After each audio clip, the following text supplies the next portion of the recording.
again, we talked about kind of like the traditional half guard, and there's different ways you can force that from the top so you get to that traditional half guard to put yourself in a better position for passing. But if you're playing bottom half guard, a couple things. One, I want to make sure I'm general rule of thumb, I'm always up on my side, so I'm in a frame, right? When I'm being flattened out, that's more advantageous for my opponent. I lost all my strength, all my frames.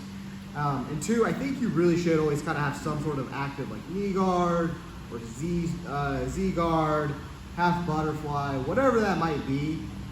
You should be fighting for this frame with this leg. It's just going to aid you in so many different things and create a lot more opportunity as opposed to just playing like this kind of traditional half guard, okay? We should fall back on this if for whatever reason he does force a half guard and get past this knee and we find ourselves in this position, which we'll go over here in a second. So again, I'm going to be kind of playing like a high knee here. Again, this still works with like a Z or even like a half butterfly. You just have to unlatch it.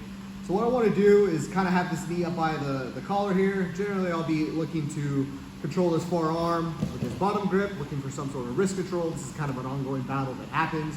And maybe like either a cross collar here or again like a frame kind of across my opponent's chest.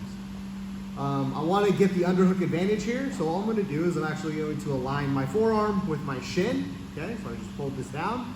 And then I'm going to shoot my leg through along with my arm, giving a deep underhook on my opponent. Okay. If I take the leg out and then I go for the underhook, you can usually close that and I won't get there. So I usually kind of, again, I like to think of it as like I'm aligning it with my leg and it's all going to go at once. Okay? When we come here to my opponent's chest, I'll usually look for like a deep, tight waist all the way to the other side. If I can't quite get there, bigger opponent, like a nice belt grip will do as well. Okay?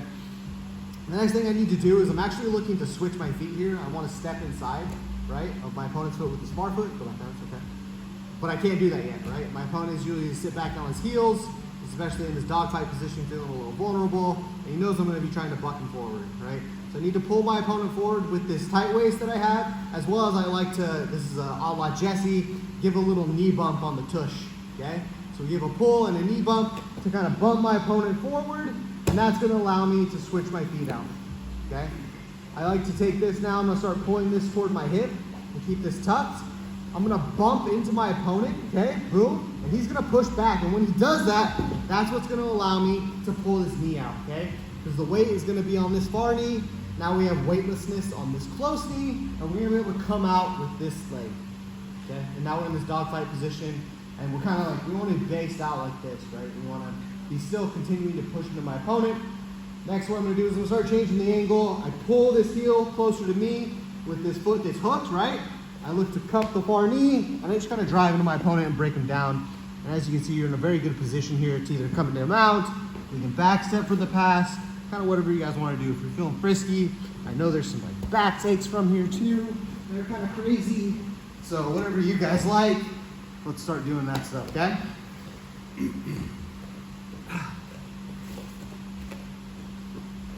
So again, starting with this high knee, we're going to keep our frames, again, looking for control of this far arm and across my chest, keeping posture away from me. I'm going to align my forearm with my shin. I'm going to kick through and get a deep underhook on my opponent into a tight waist here.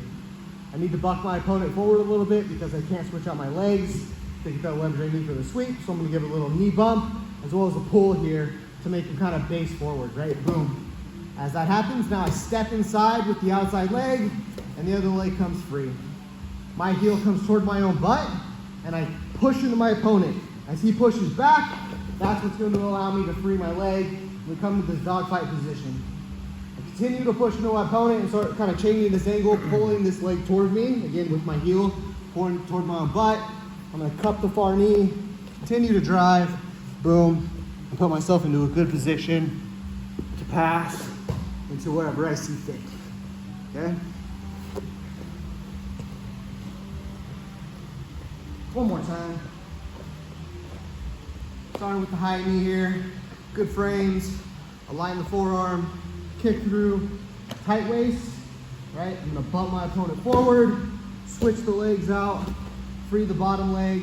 I'm going to push into my opponent. He pushes back. I free the bottom leg now. Again, starting to like pull this this heel away from my opponent.